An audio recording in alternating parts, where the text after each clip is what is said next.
Hello les amis, ça fait longtemps qu'on ne s'est pas retrouvés, dis donc. J'espère que vous avez passé un bel été. Ici on n'a pas chômé comme vous pouvez le voir sur ces images, parce que pour rappel, en juillet, ça ressemblait plutôt à ça. Après, avant de vous raconter nos aventures de l'été, je vous propose un petit home tour pour que vous puissiez mieux vous situer et qu'on commence la rentrée sur de bonnes bases, vous et moi. Je vais profiter de faire un grand rangement / ménage pour vous emmener avec moi, donc c'est parti. Quand on rentre dans la maison, on arrive dans une grande pièce de vie. On a fait le choix d'ouvrir car auparavant il y avait 3 pièces en enfilade ici et nous on a juste gardé notre chambre au fond. Là je suis rentrée par la porte du fond mais normalement on rentre plutôt par celle qui est proche de la cuisine. Le problème c'est qu'avec l'humidité cet hiver, elle est devenue très dure à fermer à clé. Donc globalement on la laisse fermer pour le moment. De toute façon à terme, moi ce que j'aimerais c'est qu'on rentre dans la maison par l'arrière car on a un appentis accolé qui communique avec la cuisine. Ce sera d'ailleurs en partie notre arrière-cuisine et comme ça on pourra laisser nos chaussures pleines de boue directement ici. En parlant de chaussures, j'ai décidé de commencer mon rangement par la réalisation d'un mini-meuble à chaussures. Je suis donc allée chercher 4 briques et 2 chutes de contreplaqué et hop, voilà, ce sera déjà un peu mieux qu'un tas de chaussures empilées sur le paillasson. Dans cet espace de vie, on a globalement 3 zones. Donc ici, c'est le salon et sur notre cloison en OSB, on voudrait faire une grande bibliothèque. En attendant, on s'est juste mis une petite étagère temporaire pour pouvoir sortir 2-3 objets des cartons. Même en travaux, c'est quand même sympa d'avoir un peu de déco. Sur le mur du fond, on a créé une ouverture qui donne dans le fond du fameux appentis, donc celui dans lequel on aura l'arrière-cuisine, puisqu'on va le diviser en deux, avec donc cette arrière-cuisine à l'entrée, et puis une salle de sport dans le fond. Bon, ce sera pas pour tout de suite, mais c'est le projet. Derrière le canapé, c'est notre zone temporaire de stockage des matériaux, donc actuellement, on a surtout des chutes de parquet, un peu de tuyaux de plomberie, mais on essaiera de leur trouver une place à l'étage. Petit à petit, on essaie de libérer le rez-de-chaussée pour passer d'un chantier à une maison plutôt. On a de la famille qui nous avait aussi donné un plateau de table en verre, et plutôt que de le stocker à la verticale contre un mur, j'ai sorti 4 briques dans lesquelles j'avais comblé les petits trous là avec du chaussable pour éviter que ce soit des nids à araignées. Voilà, ça nous fait une table basse. Bon, elle est clairement trop basse pour s'en servir confortablement, mais finalement j'aime bien son petit style, donc j'ai quand même envie de la garder comme ça pour l'instant. On a installé un grand canapé, ça je pense que c'était un peu le traumatisme des 3 premières années de chantier sans espace où pouvoir s'affaler en fin de journée. Après la partie salon, on a la zone salle à manger. Là on a installé une table qu'on avait déjà, mais le projet ici c'est plutôt de faire une grande table en chaîne sur laquelle on pourra aussi bien peindre, bricoler, manger. On la mettra sur roulette pour pouvoir la bouger facilement et changer la configuration de la pièce si on en a envie. D'ailleurs on sait toujours pas trop si on la met parallèle ou perpendiculaire au canapé, donc n'hésitez pas à me donner votre avis en commentaire. Bon, actuellement elle nous sert surtout de bureau quand on veut travailler ici car pour manger en fait on se met tout le temps sur la petite tablette qu'on avait réalisée sous la fenêtre. Ça c'est vraiment la meilleure chose qu'on ait faite, c'est hyper agréable de déjeuner face à la vue. On voit tout le temps plein d'oiseaux, des chevreuils, des renards, c'est un peu une zone dedans dehors. Le seul petit défaut c'est le matin parce qu'on a un peu le soleil dans la figure, donc il n'est pas rare que je prenne mon petit déjeuner avec une casquette. Juste à côté on a installé un petit meuble temporaire, lui aussi il y a toujours beaucoup de temporaires sur un chantier, je pense que vous connaissez. On le dédie aux outils qu'on utilise un peu au quotidien, donc c'est pratique de les avoir à portée de main. Bon là clairement on s'est un peu laissé déborder, le temps d'en ranger un peu à l'étage où je vous emmènerai après. On aimerait bien lui aussi le mettre sur roulette, ce petit meuble, pour pouvoir le bouger facilement. Voilà, donc là j'ai globalement enlevé ce dont on n'avait pas besoin, donc on va pouvoir réaccumuler plein de choses parce que ça ne reste jamais rangé très longtemps chez nous. Et ensuite on arrive dans la partie cuisine de cette grande pièce de vie, donc bien évidemment ma préférée. Vous vous en doutez si vous avez suivi sa fabrication en début d'année. Bon, elle est toujours pas tout à fait terminée, je vais bientôt me remettre dessus puisque typiquement le pain là que je suis en train de ranger, il ira dans le meuble petit déjeuner que je dois encore fabriquer et qui sera au niveau de la cheminée. Et actuellement une de mes parties préférées c'est cet espace devant la fenêtre là, je sais pas, j'adore la lumière ici, le mix contreplaqué, carrelage, mur en chanvre. Mais par contre on a eu une petite invasion de fourmis dernièrement. J'ai donc dispersé de la terre de diatomée absolument partout, mais maintenant que cet épisode est terminé, il est temps de faire un petit coup de nettoyage et de réinstaller ce petit basilic citron. Et après je dois également terminer les petites tablettes au-dessus de la crédence, la porte sous l'évier, le petit bloc lave-vaisselle, et puis pour le moment je n'ai posé qu'une poignée sur 2, mais bon ça c'est des petites choses qui vont arriver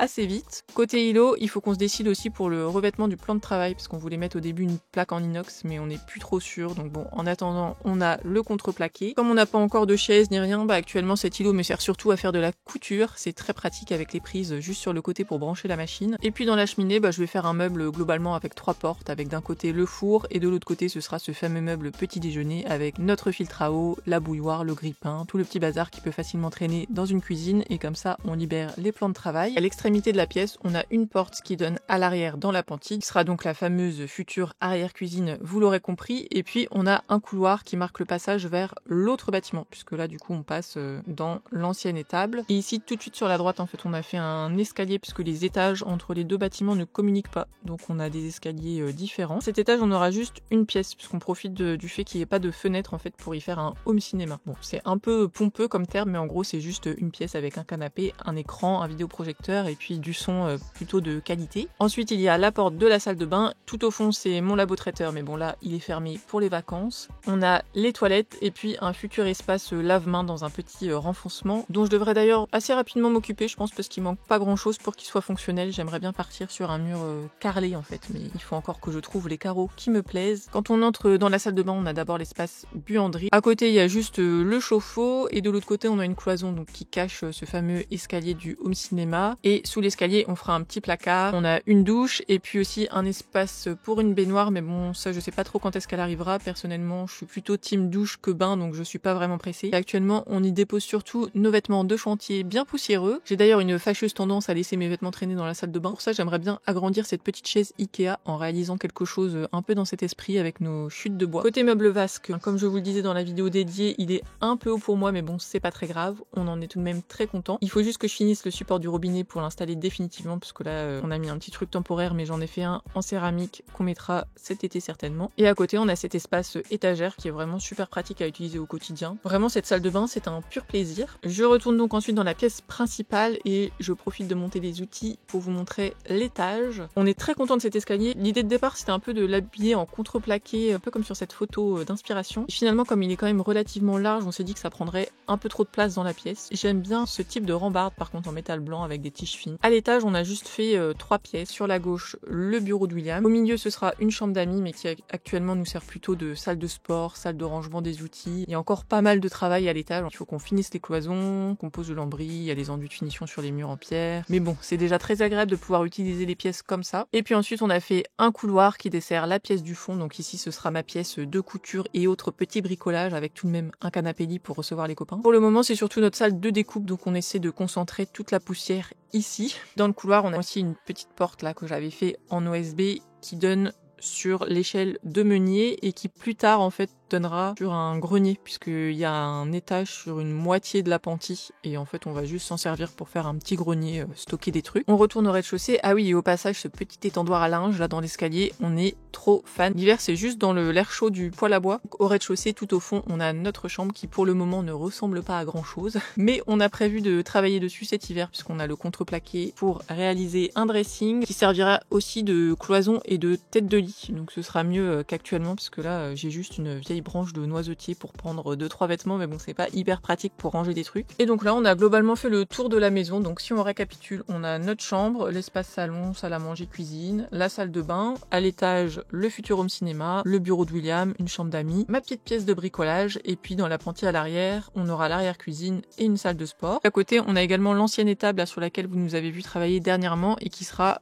notre atelier de bricolage. Donc ça on a quand même hâte de pouvoir l'utiliser, ce sera bien pratique. Si on continue sur les extérieurs, en fait à l'entrée de la maison, on a également celle qu'on appelle la petite maison avec son four à pain, donc qui est actuellement un peu envahie par les ronces. On aimerait la transformer en maison en fait un peu indépendante pour recevoir les amis, la famille facilement. Au niveau du terrain, on a 8500 m², donc pour nous c'est assez parfait parce que c'est assez grand pour y faire pousser pas mal de fruitiers et en même temps c'est pas trop grand non plus, donc ça reste gérable niveau entretien, même si pour le moment on n'a pas trop de temps à y consacrer. Juste devant la maison en fait on a un espace un peu petite cour qui est délimité par cette petite maison et des ruines qui sont en fait des anciennes porcheries. Donc actuellement on y stocke des palettes et des petites choses à emmener à la déchetterie, mais à terme l'idée ce serait de faire peut-être une cuisine d'été. Moi je trouve que ça pourrait être assez sympa ici. Et ensuite on a tendance à délimiter le terrain en 3 zones on va dire. Celui qu'on appelle le terrain du bas, où on a donc tous nos petits fruitiers. On les plante assez stratégiquement parce qu'on voudrait garder la vue depuis la maison au centre. C'est pour ça que les fruitiers sont plutôt sur le côté. Après il y a le terrain du haut. Là on a fait un petit potager assez proche de la maison, car oui, ceci est un potager. Alors à ce niveau-là, mon inspiration c'est plutôt Eugenia Diaz. Alors excusez-moi pour la prononciation, ça fait bien longtemps que je ne fais plus d'espagnol. Vu l'état du potager aujourd'hui, n'hésitez pas à vous abonner parce que je pense que ça promet des avant-après absolument incroyables parce que bon clairement là, je suis loin de mon objectif. Ici on a aussi celui qu'on appelle l'ancien poulailler mais qui est en fait une ancienne porcherie. Et là on voudrait faire un petit patio indépendant. D'ailleurs je pense qu'on va le refaire assez vite parce que on se dit que là le bois est en train de s'abîmer donc ce serait pas mal qu'on refasse la toiture rapidement. Surtout qu'il ne manque pas grand chose, notre inspiration c'est ça et on a déjà toutes les vieilles fenêtres donc bon. On a pas mal de projets comme ça, on se dit qu'on va travailler dessus rapidement mais bon du coup il faut quand même qu'on choisisse lesquels donc on verra mais en tout cas c'est dans les tuyaux. Et après on a celui qu'on appelle le terrain du bout où là on a planté des petits fruits donc plutôt framboises, groseilles etc. On a planté ça la première année et en fait à l'époque on ne savait pas que c'était le passage des chevreuils ici dans le fond du terrain. C'est pour ça que vous m'avez vu faire tout un enclos en haie sèche cet hiver pour protéger nos petits fruits. C'est aussi une zone où on a pas mal de châtaigniers donc ça c'est toujours un petit plaisir de l'hiver même si après c'est pareil, hein, il faut les préparer. Les châtaignes c'est pas le plus rapide. Et après donc si on revient vers la maison en fait à l'arrière, pour le moment c'est plutôt notre zone un peu technique où on a le compost. On essaye de concentrer un peu ici les trucs qui traînent donc je vous mets une petite photo de quand on a acheté et que mon père était venu nous aider pour nettoyer un peu le jardin. Au moins là ce sera plus clair et vous verrez mieux à quoi ressemble l'espace et à quoi il pourra ressembler parce que bon pour le moment c'est un peu encombré. Et puis après on arrive sur le fond de la Panty en fait donc on peut faire le tour de la maison et retourner vers l'avant par ici. Et d'ailleurs cet été on a nettoyé nos petites gouttières, un truc qu'on prend absolument jamais le temps de faire mais là il était temps parce que ça débordait de partout. Donc nous sommes prêts pour les pluies de cet hiver. Une petite pensée pour notre bétonnière. Sa jambe de bois n'a pas survécu à l'hiver. Et voilà les amis, j'espère que c'est désormais plus clair pour vous. On a encore pas mal de boulot et plein de projets, ce qui me réjouit. On se retrouve très vite avec toutes nos aventures de l'été. À bientôt, bisous, ciao!